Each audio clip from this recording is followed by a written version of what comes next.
What's up sa mga ka-good vibes? So for today's video, samahan nyo naman po kami sa last day na pag-aayos ng ating kusina at ng ating dining area dito sa San Luis, Santa Cruz Poblacion, San Luis, Pampanga. So yan na po yung ating maliit na gotohan at parisan niya si Bro Chino at si Bro Janjan ay talaga napagod at kami po kumain dun po ulit sa Salva kasi napakasarap po ng pagkain at napakamura po ng kanilang mga pagkain. Malasa po yung kanilang pagkain at lagi po kami pumapasyal sa Salva, derang at lutong ulam. Napakasarap at nag-enjoy po kami dyan nila Bro Chino. Nag-food trip muna po ang inyong mga ka-vibes. Tignan mo naman ang Kuya Mark, talagang feel na feel. Umorder po ako ng atay puso at balon-balunan. Si Bro Chino naman po, kundi po ako nagkakamaling poppies. At si Janjan ay nakalimutan ko po yung in-order niya pero masarap din po. Ano po pala, parang Bicol Express. So ayun po, dinakdakan. Ayan, dinakdakan po pala yung in-order niya.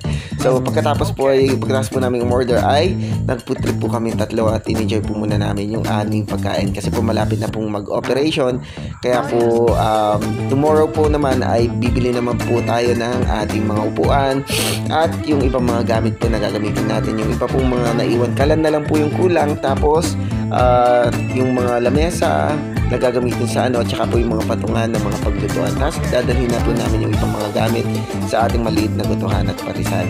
So malapit na po talaga tayo magbukas at abangan niyo po, marami po tayong mga vlogger na i-invite para po ma-experience po nila yung ating gutuhan at parisan para makapagbigay po sila sa inyo ng honest review kung ano po yung lasa, kung ano po yung quality ng food, service, tsaka ambience ng ating maliit na parisan at gutuhan. Shoutout po kay Kuya na may-ari ng Salva at sa kanyang pamilya. Maraming salamat din po pala sa kay tita na nagbigay sa amin ng free dessert kasi po piyesta sa kanila.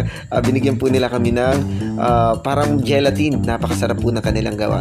Talaga naman po satisfied ang inyo Kuya Mark at si Janjan. Si Bro Chino po kasi ayaw niya po hindi po siya masyadong mahilig sa matamis, kaya kami ni Bro Janjan po yung bumanat ng gelatin. Let's go. Maraming salamat po tita sa inyong hospitality sa tuwing pupunta po kami dyan sa Salva. Kaya hindi po kami nagsasawa dahil napakasarap po ng pagkain ninyo, napakamura, affordable at ang ganda po ng service nyo. Ayan, tignan nyo naman ang first bite ko. Ang sarap!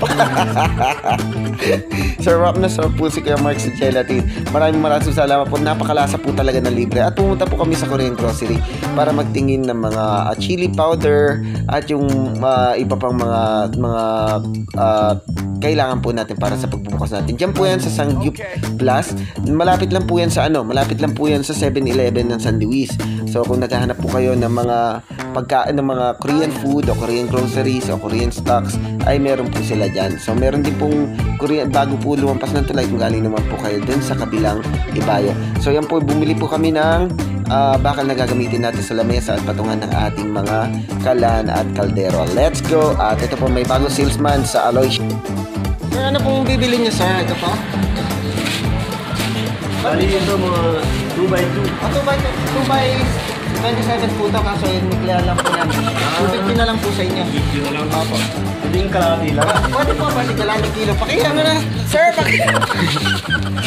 At dito nga yung mga dyan sa nakita namin kasi opposite direction po yung pag-ikot ng gulong ng back-o. Excuse me po. Ayan po, kaya bumili na po kami na bakal at inuwi na po namin sa bahay para gawin po yung ating lamesa at mga patungan ng kalat. So maraming salamat po sa panonood. Muli, ito po inyong Kuya Mark at si Botchog, si Chino at si Justin, ang inyong mga ka-vibes. Lagi nagsasabing always good vibes lang po tayo. Always make our mga men proud. Maraming salamat po sa walang sawang panonood ng ating mga vlog. Kung di pa po kayo nakafollow sa ating FB page, ay follow nyo na po, subscribe na rin po kayo sa ating YouTube channel para lagi po kayong updated sa ating mga uploads. Maraming salamat po. Excited na po kami sa pagbubukas at we are so excited to serve you on our small business. Maraming salamat po. God bless. We'll see you. God bless. Sheesh.